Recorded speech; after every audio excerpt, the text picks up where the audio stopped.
Hey friends, and welcome to this week's episode of the U-Turn Podcast. This is your host, Ashley Stahl. I'm a counterterrorism professional turned career coach, speaker, and Forbes blogger, and I created the U-Turn Podcast because, let's face it, every now and again we realize that we're living life on autopilot and it's time to wake up and make that U-turn in your life. So prepare to go deep with some of the most transformational people I know, here to help you grow and upgrade your mindset, whether it's in work or love. Also, be sure to stick around for the end of every episode where I'm going to reflect on the conversation and offer actionable coaching insights to have a real impact on your life.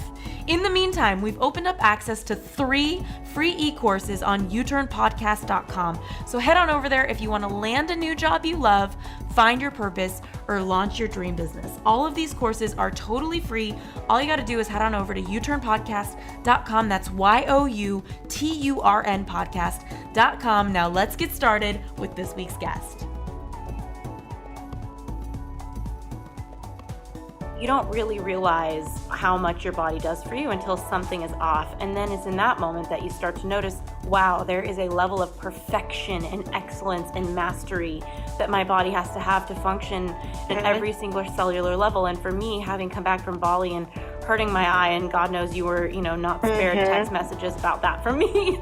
It's like, I really started to question, and I know that it feels kind of dark, but I really started to question my own will to live, because I was thinking to myself, wow, I don't know what kind of will I would have to live if I lost one of my senses. And it gave me a level of admiration for people who do have a will to live when they lose something fundamental to their body and their being.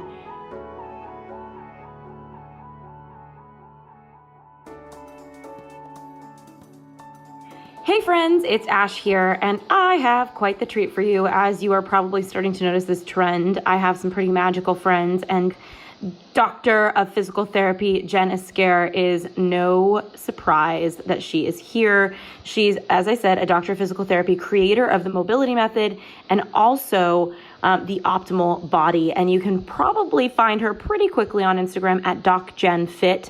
As so many people are following her movement, learning how to reconnect to their bodies. And that is why I wanted to have her here to jam with me on how to connect to your body. So we're going to unpack 4 steps, talk about her movement, and also talk about what made her such a badass business babe, because she's making such an impact.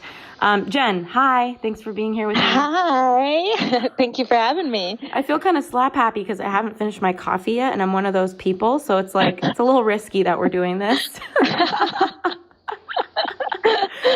Thank God we're friends. This is a judgment-free zone until everybody else listens to this. I get it. I'm kind of running on not as much sleep right now. So, oh my God.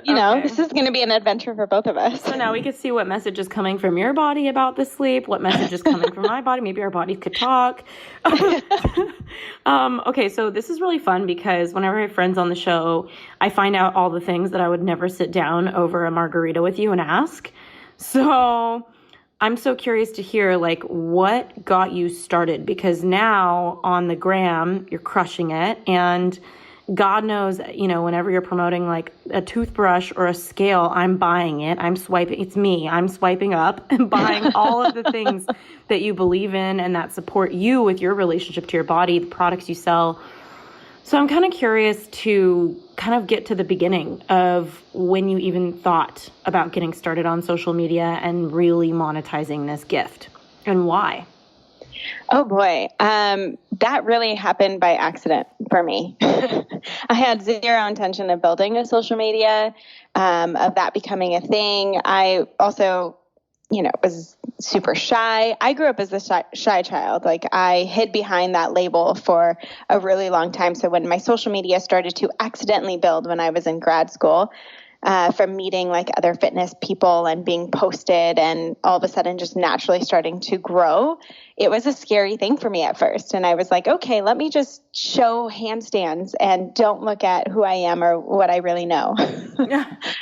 And it wasn't until I graduated and I felt like I wanted to give more than just what I could do with my body and allow people to see that I had some education, I can teach some stuff, and I can help.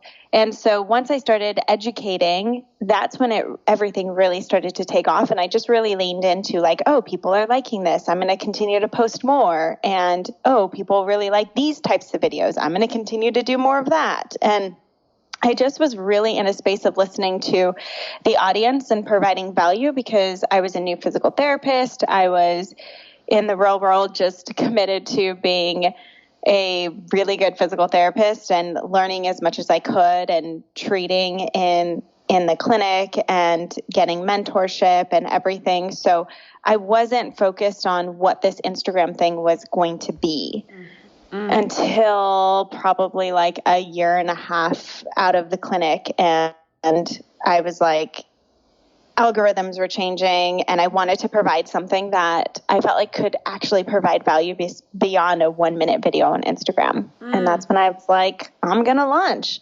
Wow. So, I mean, there's so many physical therapists, there's so many different medical professionals out there that when they think about starting a movement, it really, warms their heart. Like it matters so much to them and to the people that they can help. And so I'm curious, you said listening to your audience. Was there a moment where you started to put content out there and you were super moved or really started to notice like, oh, wow, this is what moves the needle. This is what connects to people. This is how I'm going to be able to grow a business. Yeah. I mean, again, at first it was so not about a business idea. It was just like, what do people like and how can I provide value? Yeah. And because I had zero idea I was going to create online courses, create a business. I used to always say, even in physical therapy school, like business, that's over my head.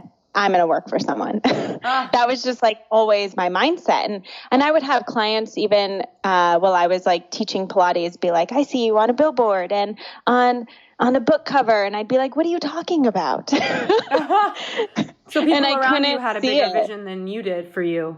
Yeah, which is pretty crazy. Yeah, I know. That's so interesting. And, this the conversation, it's good that you're my friend because this one, like me and my body, I feel like I identify very strongly in having a fun love life or whether I'm dating somebody or not. And God knows you know a little too much about that. But like I also identify with feeling really strong in my career. And I think my relationship with my body is where there's been the most work. And it was so funny going to Bali and writing my book with Sam Skelly, who those of you who haven't watched that episode about emotional eating, I mean, she couldn't even stop me. So I'm curious, just learning from you, how do we even realize that we need to connect to our body? Because like, what are the signs? Because a lot of people, we're on autopilot and, nobody realizes that we're not really questioning how things are, where they're going until something breaks down. So I'm curious preemptively, before we have issues with our body or serious pain that is beyond the point of no return, like what do we do?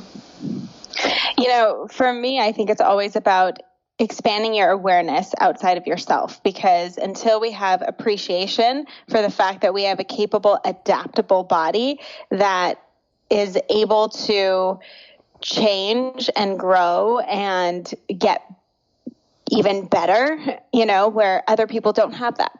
And until you have that wider scope, that appreciation, that awareness, you are going to move through your day to day without any thought, because your body's working for you 24/7. And imagine this thing that's working for you all the time and you're taking no notice of. We're like more so obsessed with what's happening on Instagram and social media rather than what's happening in our own bodies. That is actually our gift in moving us forward in this life, our gift in listening to a podcast and growing and learning and moving into your body and doing other things. But until we have a wider scope and an appreciation, we don't see it until something's, like you said, until something's injured, or until you throw out your back and you're like, oh my God, or until it could be as simple and as small as like injuring a finger and you're like, oh my God, I used this finger for so much that you didn't even realize. Yeah. And so, I mean, your first step is listen. So anybody who is tuning in right now and they want to connect to their body and prevent themselves from unnecessary pain down the road, how do we start listening? And have you always been listening to your body, or was there a moment that made you think, oh, I got to listen? I think for me, the thing that made me most appreciative and to start to come back to the listening portion, because I would say that I listen from a very superficial standpoint of like, at first it was just gymnastics and whatever I could do to make my body look perfect for the judges, for the routine, for everything else. And then once I quit, it was about, okay, now how do I look good? How do I, and it was all about this superficial thing for movement rather than really the inner aspect of it. And it wasn't until I was in physical therapy school that there were some clients that we would get into the classroom to like learn from and work with. And one that's going to have like a permanent impact on my life that I just so appreciate. He was a gentleman with cerebral palsy, and he had a lot of contractures, and he was in a wheelchair. And I mean, even the motor control around his mouth didn't work very well, so you couldn't understand him, but he is very intelligent. And he showed us how he got down from his wheelchair, put on his shoes and shirt, and how he would pull himself back up to the wheelchair. And that whole process takes a really long time. And you're just like watching him wanting to help, but he wants zero help because he does it every day by himself. And this man lives by himself. So that means he's making his bed every day. He's showering, he's cooking. He figures out how to get rides. When he got too big to pull himself back into his wheelchair, he started swimming with his therapist. And he's literally using his full capacity within what his body allows him to be able to live, to do these simple tasks that we take for granted on a daily basis. And another woman, she has junior rheumatoid arthritis. And at 25, she'd already had 6 surgeries on her joints. Wow. And she could barely open her legs. She could barely bend her arms. And yet she's doing yoga every day. She's running. She goes on daily walks with her dog. And she told us this funny story, which I think you'd appreciate. She was at a gynecologist, and it happened to be a sub-gynecologist than her regular. And he was like, all right, put your feet in the stirrups. And she was like, oh, I can't do that. And he was like backed up, and he was like, well, what are we going to do? And she was like, I don't know. My boyfriend figures it out. Wow. Which was amazing. But it just like, it solidifies the appreciation that they don't see their bodies of what they don't have. They see what they do have, and they move into that on a daily basis and to take appreciation. Wow. And what I see most of us, and what I was, is what we were focused on what we don't have. Well, I don't have this body. I don't have this. And live into that, and then just stop moving as much because we're not appreciating what we do have. It's so powerful to just listen to you talk about this because you don't really realize how much your body does for you until something is off. And then it's in that moment that you start to notice, wow, there is a level of perfection and excellence and mastery that my body has to have to function on an every single cellular level. And for me, having come back from Bali and hurting my eye, and God knows you were, not spared text messages about that from me, it's like, I really started to question, and I know that it feels kind of dark, but I really started to question my own will to live, because I was thinking to myself, wow, I don't know what kind of will I would have to live if I lost one of my senses. And it gave me a level of admiration for people who do have a will to live when they lose something fundamental to their body and their being. Because honestly, it was like losing one of my fundamental senses, not being able to see. It felt like I knew what life tasted like, and I didn't want the other version I was getting, and it started to feel kind of like, oh, wow, I'm so glad that I'm about to get better. But who would I be if I wasn't about to get better? Because something about life feels a little bit pointless in my head, even though there is so much to it. And so I'm curious, just kind of like, how do you manage the emotionality of working with people or being around people who are going through so much pain? Because I think a lot of people are in pain at any given time, and a lot of people listening right now, we're not exposed to them. We're very much in our own lives.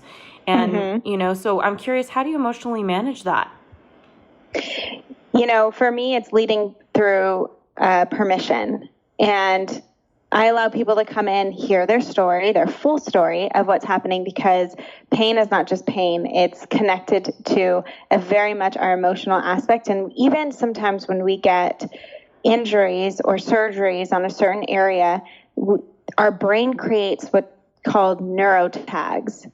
And it kind of tags that area and it protects it in a sense of like, if you were to not pay attention, it would feel unstable. And that's not necessarily a strength aspect. That's like your brain not feeling connected to that area yet. And those get created within our bodies, within our brain. And so pain isn't just a physical standpoint. It is highly connected to our emotions and what's happening within our lives. And so for me, allowing people to have compassion for that is the first step. And I do that by having compassion for them and their story.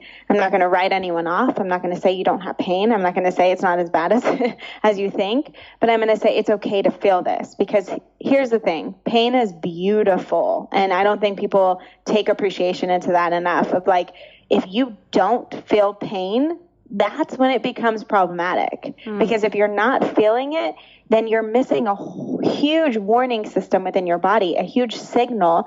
And you're going to not know if you step on something sharp, if you hit something, if your body is bleeding inside or whatever is happening, like you're missing these signals if you don't feel pain. So pain is actually a beautiful thing, and we get to rewire the way that we think about it.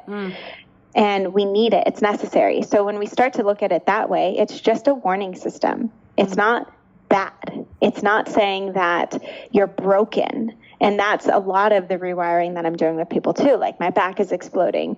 Something's grinding. And it's like, no, nothing's grinding. Nothing is exploding. It's just something is signaling to your brain that something is happening. Now, the other thing to point out is that pain point doesn't necessarily mean that is where the problem is. And that's where we like to go. And it's normal. It's natural. It's the same way as like you hit your elbow on something and you grab your elbow right away. Well, that touch, that feedback actually is like an analgesic effect. It tells the brain to calm down for a moment. And even that touch, even though it's not doing anything necessarily, it's not going to necessarily make the ringing go away or the bruise or the bump or whatever you just got, but it does tell the brain for that moment to feel better. And so that's why it's normal for us to be like, oh, my back hurts. What do I do only for my back? Because we want to touch and we want to facilitate that area. But the reality is that it's typically, that is the symptom, but the cause happened somewhere outside of that pinpoint. Okay. And that's what I like to continue to draw people back into. And, I'm just listening to you thinking about how so much pain comes back to a lack of self-love, because when you look at it, it's like, okay, so in my case, I was at the masseuse yesterday, and I've been having like some tennis elbow, and I don't play tennis, so it's literally iPhone elbow. And he said, you really got to keep coming, and it hurt a little bit in my wrist, and he said, make sure you keep coming, because in like 10 years, this is going to be carpal tunnel if you don't keep getting it worked. And I thought, wow, why am I on my phone so much? Like, why don't I get that it can be fun to be on your phone and there's no problem to some extent, but there's a certain point where it's like, if I'm getting iPhone elbow, carpal tunnel, like, why don't I see this as an opportunity to love myself and step a little bit away from the phone? And it's like, what am I looking for in my phone that I can't get from the daily life around me? Why am I not, so it's like, I've been asking these questions. So I'm curious, like, what thoughts do you have on people's pain in their body and their relationship to loving themselves? It's huge, because I don't think there's a moment of acceptance and compassion until you feel that love for yourself. Like, why are you going to say that I'm worth listening to? I'm worth understanding that this is okay. I'm worth all these things unless you love yourself. Yeah. And so it comes back to that appreciation of you first, in order to say, I'm worth doing these exercises. I'm worth paying to go get a consult. I'm worth getting a program that is probably going to help me. I'm worth diving in and learning about my body more so that I know what I need to do for me. And that's where it's like that taking care of yourself is self-love. And it doesn't mean that you're just going to go get a mani and pedi, but it actually means just increasing your awareness so that you start to say these little aches and pains, they can turn into big pain or injury down the road. So why don't I just start increasing my awareness to see what could be restricting within my body or not strong within my body so that I learn what I need to do in order to combat that. I love this. And for anybody listening right now who they're feeling some aches and pains, what's the starting point? Because your first step is listen. So let's say we're listening to me, my elbow hurts a little, I got whatever, a backache. Or for example, I wake up every morning, I'm clenching my teeth, so I have to go to the dentist because I'm cracking my teeth. So, yeah. And I know actually a couple of our girlfriends, Jen, who it's the same thing. So I'm curious, how does somebody start? Because it took me a minute to even realize I was clenching my teeth. Yeah. So the first step is okay, there's some kind of stress happening within the body. If it feels like it needs to go into this spasming type mode. And that's a lot of back spasms, teeth clenching, pain, even with sex. That happens a lot. Different areas within the body that feel like that needs to protect itself. That's your body saying, I don't feel safe and I need to be on guard. It's to say it could be the same thing with being the person who's I can never touch my toes, because when you bend down and go forward, your body's like, no, we're not used to going there. So it pulls you and it restricts your hamstring lane. A lot of that isn't necessarily mechanical, but if we can tap back into our nervous system and get our nervous system to feel safe and comfortable again, it can relieve a lot of these initial type symptoms. Wow. And even these chronic type symptoms. So I'm going to bring us into breath work because I've done it with clients on the table. Very basic, very easy. I'm not saying that you go into an hour class, which is also wonderful. But if you just start to understand the basics within the body, I've had people who've had back pain for 5 years, all of a sudden start crying on the table because their back pain went away. Wow. And I guarantee it wasn't anything that I was doing mechanically, touching them. It was everything that they were doing, tapping back into their system. Well, that's like that quote, when the student is ready, the teacher appears. So it's and that's the thing with coaching, it's whenever I've helped anybody release anything in their life, it's well, you were ready to release it before you came to me. So that's a beautiful thing to watch. And when somebody's listening to their body right now, is there an exercise you offer or can suggest to them to kind of take note of what they're noticing, or a way for them to get more connected? Totally. So the first thing that I like to do is take people into the breath, and it's easy to start this just lying down on your back. You can do it sitting. I encourage you to start to do it in more places, like at your desk, in your car, different places. But even just starting by laying down on your bed, so at least 5 to 10 minutes before you go to bed every night, especially if you're having trouble kind of falling asleep. I know that's a very common problem. And this actually, I've had clients as well tell me they've gotten the best sleep because all of a sudden they're knocking out no problem based on just breathing. So get really comfortable, put some pillows underneath your knees if you need to. And then my suggestion to start would be one hand around the chest and one hand on the belly. And just start nice and slow by taking a breath in through the nose for about 4 seconds. And then you're going to hold it at the top for about 2 seconds. And then breathe out through your mouth like you're just trying to, so softly that you're barely fluttering the wings of a butterfly. And you breathe out for nice and slow like that for about 8 seconds. And then you hold it for about 2 seconds, and then you go back in. So in for 4 second count, hold for 2, out for 8 seconds, and then hold for 2. And you do this kind of box breathing. And when we're getting you to get a longer exhale, we're getting you to tap into what's called the parasympathetic system, which is your rest, reset, digest, all these systems in our body that we need to relax. And what that also does is it takes us out of that stressful state. And it's in that stress state where like, think about it like someone scares you and you take a deep breath and everything gets really tight and you breathe into your chest. Well, you took a really quick breath in through your mouth and you kind of heightened that intensity in the inhale, and you put all the tension in your chest. Typically everything gets really tight and constricted. So think of your body being tight and constricted like that on a daily basis, which is normally where we live. We have so much to get to, meetings, work, like everything, kids, it's traffic. We're constantly kind of in that higher stress state on a day-to-day. I would say majority of people, especially if you're an entrepreneur and you're up to more things and you're having to like manage people, manage things, it's a lot, right? So we're constantly into that higher state of being. Well, what also happens when we're in that kind of sympathetic response, we're also like a lot more cortisol is releasing through our body, and cortisol heightens that sensitivity to pain. And so our nerves are just a lot more heightened. So chronic back pain, chronic neck pain, headaches, migraines, upper trap pain where you feel like you just need a massage all the time. A lot of that is due to staying in that sympathetic state. And you can easily start to turn it off by tapping into this parasympathetic and getting back into the breath.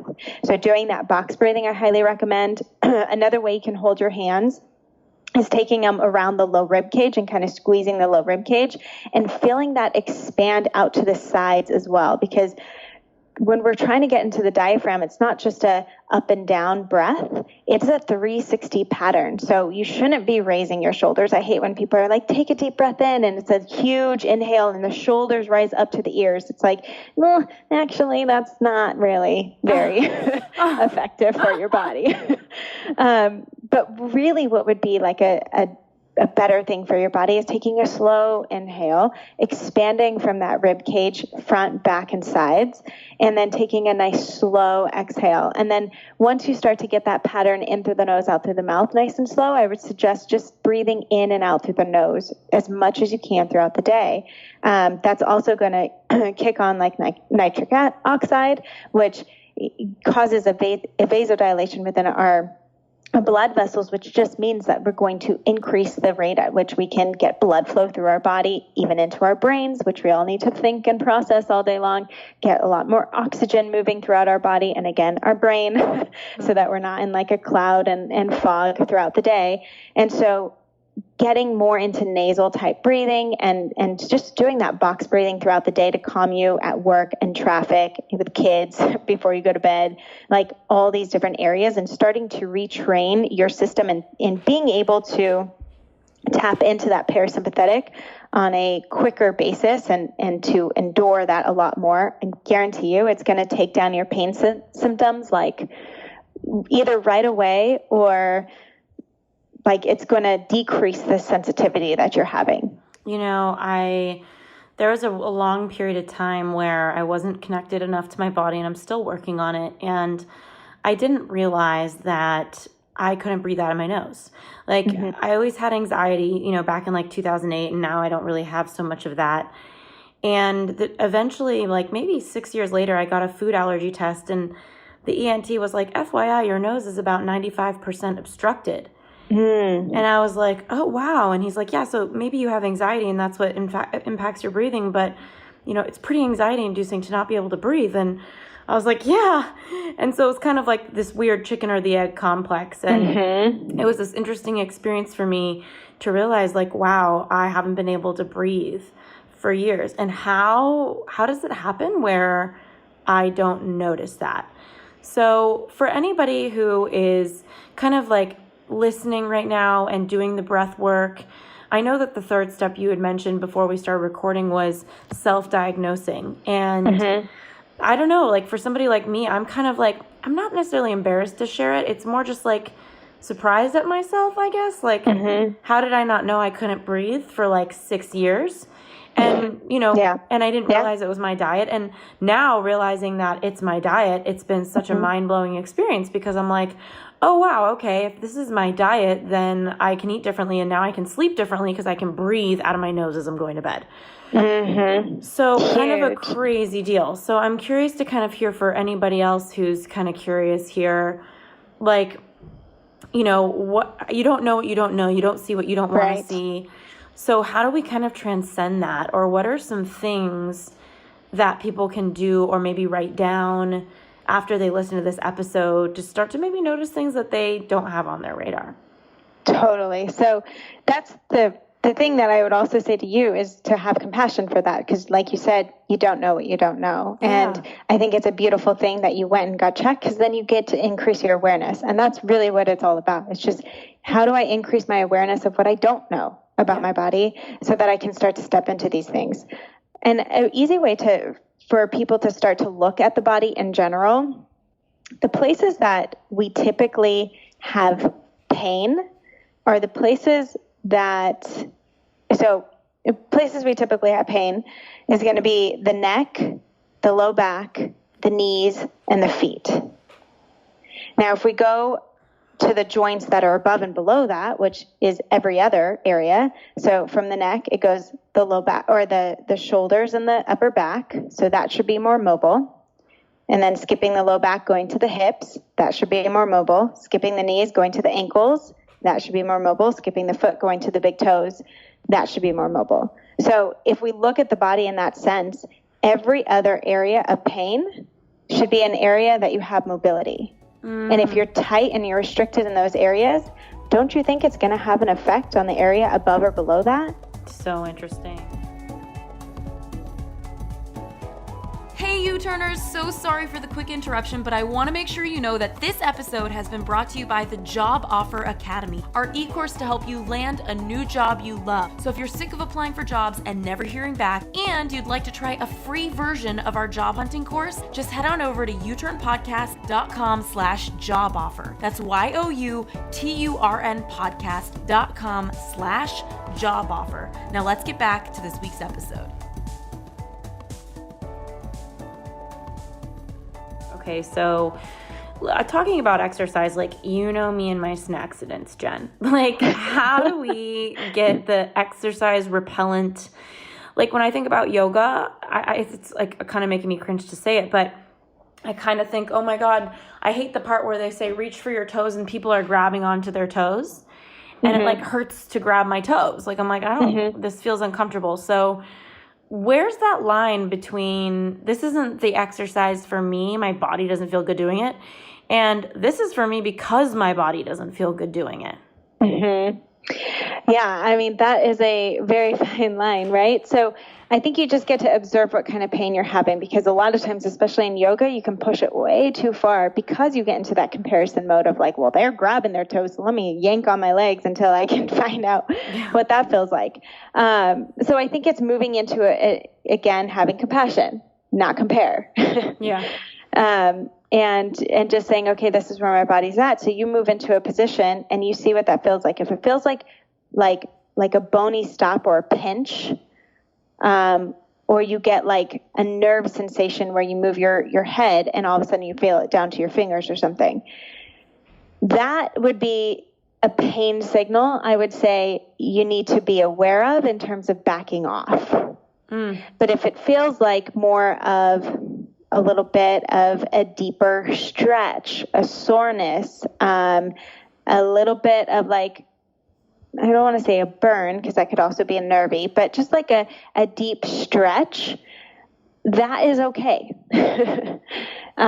Even for, say you do a workout and you're feeling like, and you're doing some weights or some lifting and your muscles start to fatigue, common and normal. If you have extreme soreness when you haven't done something in a really long time for a day or two after, super normal. You're not broken. So I think it's getting used to these signals as well, that like it's okay to feel sensations within the body, and that's normal. You're going to feel it, especially when you're moving outside of your comfort zone.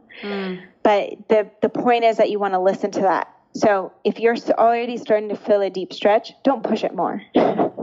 Breathe into that and go back into that breath work that I talked about, where you can tap into getting that diaphragm and that rib cage to expand and slowing down the breath a little bit, because that's going to make that sensation feel better. So instead of getting tighter and restricted, breathe into it. Even weightlifting, like you don't own a position until you can breathe in it. So it's not about like muscling it through. It's not about like, let me hold my breath and try to grab onto my toe. Because if you can't breathe naturally in it, you don't own that position, and you probably shouldn't be doing it yet. Yeah, don't, girl, get up and stop trying to stretch. So too much attitude for that one. I love it when you kind of get hood a little bit, Jen. It's such a treat. Yes. Okay. And so somebody like me, I find that yoga, I know a lot of U-turners are personal development oriented. So you guys are probably listening being like, really, Ash? But I just feel I kind of look like a criminal in a yoga class. Like my eyes are dodging around, which is probably all the more reason I should be there. I'm super bored. You know, I don't use that word very often. I'm very rarely would I say bored. But it's like, I don't want to do it. And so I'm curious, like, what suggestions do you have for the high energy person who wants to start working out and they just haven't found their thing yet? Yeah, I would definitely say if you're not connecting to something, don't keep going. Don't force yourself just because everyone else is doing it.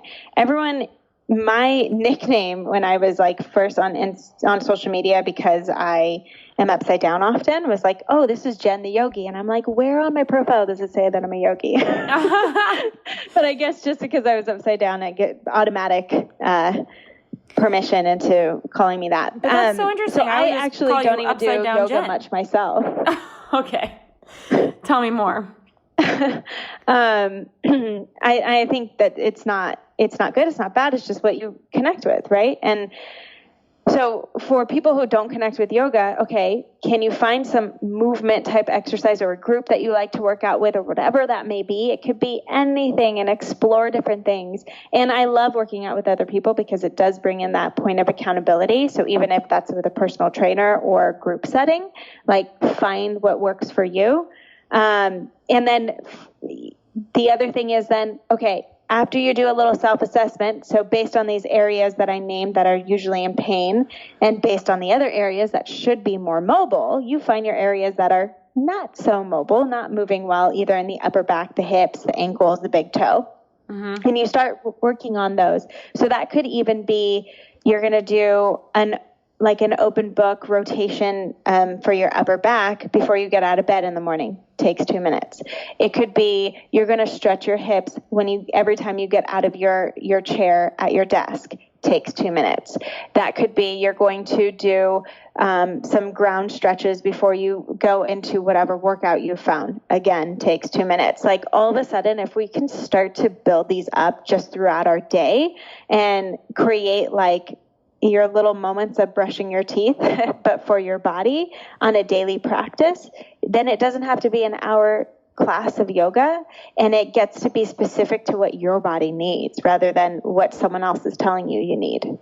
So good. Okay. And do you have any kind of like favorite exercisey kind of things that are really out right now? Like what's the cool Pilates class? Like what should people look into? Like I'm trying to be cool over here, Jen.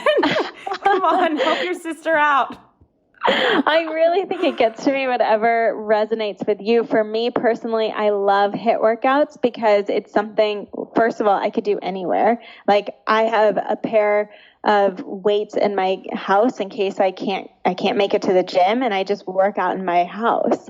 And I throw on a 30 minute timer, and it's done. And I killed myself in 30 minutes. Like that's amazing. If I could do that in a less amount of time, maintain my strength, get cardio at the same time, boom. So for me, I really like HIIT workouts, but I also love dropping into random classes and trying just about anything because I like to see what other people suggest and be led by other people too. So and I think the more that you can mix it up, the better. So I do go out and I run from time to time with groups or by myself. I will weight train with different people. I will drop into a Pilates class. I taught for 6 years, so I love it. I will pop into yoga classes every once in a while. I will drop into anything. And I think that the key is to just stay moving, and variability is also beautiful and it's so needed. So I get that you're going to sit in front of a computer or you're going to hold your phone. Well, that's fine. Like that's what you do to function in your life and your business and whatever you're doing. So the only thing is that you don't have to be holding it in a certain position all day long, because that's also not functional or real. But can you move yourself out of those positions more regularly? So if you're going to be in front of your screen and so your head starts to drift forward, can you just sit up straighter and pull your neck back a couple times and then go back into work? If you're going to be holding your phone, can you take moments where you kind of stretch your wrists out and then you go back to it? So it's just changing up your state of being in your body on a more regular basis rather than remaining static. And also, like, a test that I think people can do like really quickly is just, can you get down onto the floor and get back up without using knees or hands on your legs? Wow. And for a lot of people, you can't do that, but that's a fundamental like movement that we should be able to do. Walk me through that. So somebody could get down on the floor and get up without like putting their hands on the ground to push themselves up. Yep. Or putting a knee down. Okay. And so they just kind of like use their core to pull up? Or just the mobility of your ankles and your hips and your knees. Oh my God, Jen. Oh my God. Okay. I'm processing that. I already said I'm going to look like a little roly-poly. Like Humpty Dumpty trying to get up a wall. But that's like a good indication of like, listen, we don't get on the floor very much. We improve things by saying, okay, we're going to create standing desks where you can go from sit to stand. But one of our fundamental movement patterns should be going down onto the floor as well. And if you're not going on the floor, how can you start to add that into your day? Because if you don't do yoga or Pilates, or, other types of workouts where you're going to have to get down on the floor, you're not going to be used to it. So can you fold laundry sitting down on the floor? Can you sit on your couch and actually fold your legs into crisscross position like you're sitting on the floor? Can you do things that put you on the floor more often on a daily basis? Especially if you have kids, like take that opportunity, play on the floor with them. That's a really good one. But if you don't, you got to get creative. And for me personally, like I'll sit at my desk, I'll stand at my desk, I'll lay on the couch, I'll sit on the floor. I'll do I move my computer all the places. And I get that if you have like multiple screens or big monitors, like going from sit to stand is going to be the only thing you probably can do. So take moments where you sit on the floor to watch TV, or you're going to be committed to your foam roller on the ground for a little bit, or whatever it may be. Like take moments where you have to get down on the floor and get back up. Okay, and so outside of the obvious of like, why should we care about this? Because if we feel better, what are some other benefits of like those little 2-minute fixes? Like maybe I'm typing for a while and I just kind of like rub my fingers or stretch my hand a little or my arm in between for a second. What are some of the longer term benefits of this kind of awareness?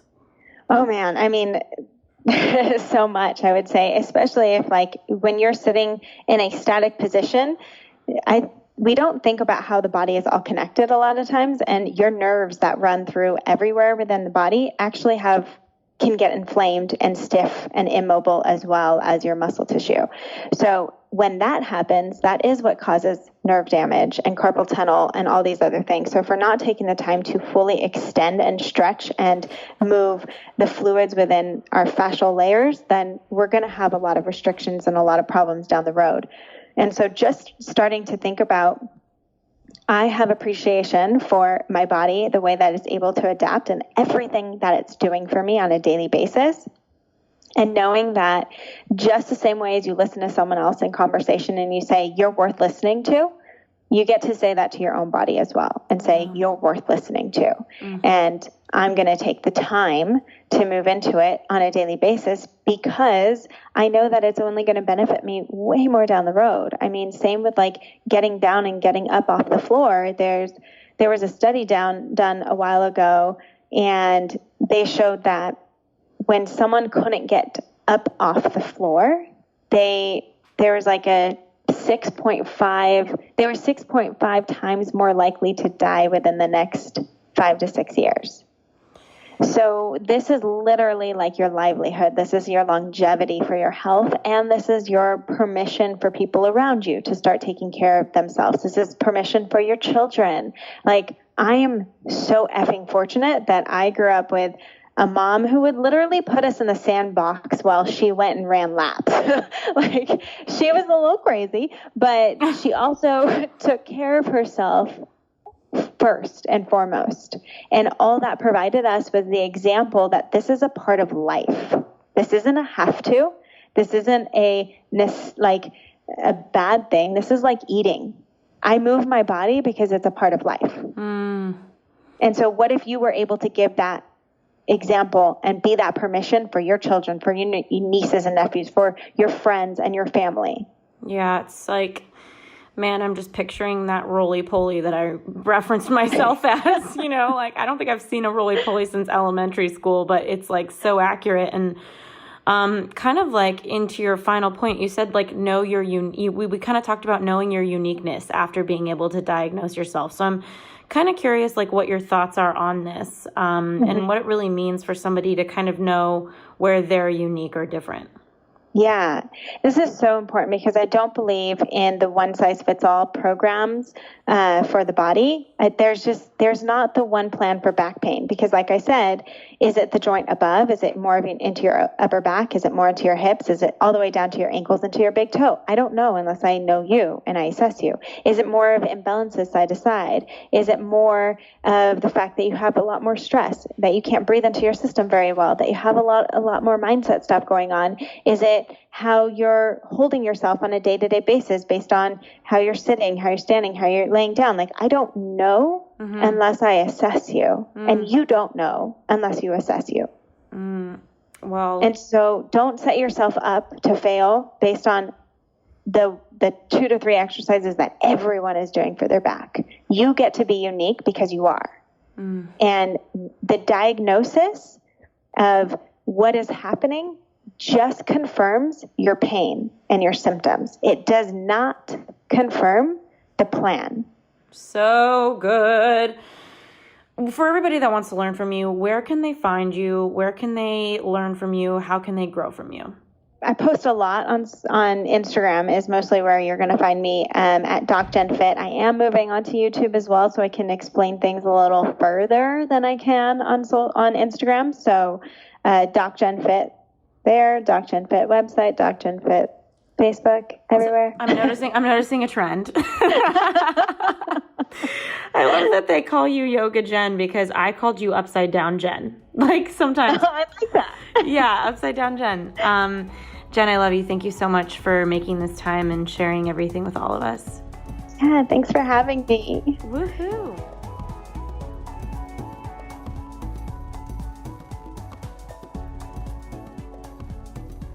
Hey guys, it's Ash here, and I'm just reflecting on this episode with Jen Askare, my good friend, also known on the internet as @DocJenFit. She's such a magical little creature, and she has so much to offer, just helping the world with physical therapy. And I think it's so amazing that she basically accidentally created 500,000 following on Instagram. You gotta love people like that they're so in their zone of genius and being who they are, that people just can't help but follow them. I find that really fascinating, like what it is that happens when people get into that zone of really being who they are in the world. And I love her message around listening to your body. And I have so much I could say about it. And all of us know with my accidents that I'm no body expert when it comes to physical fitness and health. And God bless some of my girlfriends who get on the phone with me and talk to me about my diet and teach me what to eat. But I am really connected to this idea of not listening to your body and really exploring why does that happen. So I think the first thing I want to leave you with after this conversation now is for you to look in your inbox of your text messages and check in with your body as you read every name in your inbox. When you read the name of your friend that you're texting, do you feel your heart open or do you feel your heart close? And I would just love if you could take a pen and a pad later and look at your text messages and just notice who you're closing with. Like, where is your body contracting? Because one thing that I'm learning is that I don't know if there's such a thing as neutral. I think you're either expanding or contracting at any given moment. And I think that's also the case in a conversation. You're either contributing to the conversation going higher or going lower. I don't really believe in neutrality because your presence alone is not zero. You are energy. And I think that energy contributes to a positive or negative shift. Or, if I really want to get spiritual on you, I could say there's no such thing as negative. It just is. But you know what I mean. And so I think given that nothing is totally neutral and all energy actually has its own presence, I would love for you to look at these names and figure out like where's your body contracting? Like where do you feel a tightness in your chest or wherever it is, and asking yourself, why do I feel tightness with this person? Because usually when there's tightness, there's a thought you're having that you're believing. So what are you buying into about that person, or what are you stressed about? Or more importantly, what are you resisting? Are you resisting a conversation with somebody? Are you resisting a request of somebody? Like what's going on that is keeping you from really feeling expansion, or whatever that is, neutral +1 energy with somebody? And then the next step is figuring out, do you need that person in your life? Or is there just a tiff that you need to have, a conversation you're resisting that you need to have? Or does your body always constrict and contract at the thought of them? And maybe it's in your job. Maybe there's a lot of people in your job that you feel contraction with. Is that on you? Do you just feel anxiety with your job? So anybody that is in your job gives you anxiety? Or is that person? And what does it mean? What is the thought you're having about them? Really powerful questions for you to start paying attention to who you have in your life and what your energy is and what your body is telling you, because Jen is so right. Your body is worth listening to. And if you head on over to ashleystahl.com, my personal website, ASHLEYSTAHL.com, you'll be able to see I have a bookstore, and in the bookstore is a book called Inner Bonding by Margaret Paul. I highly recommend that book. Just check it out over there. There's little descriptions and all the things. And I'm so grateful you're listening. Thanks for being here.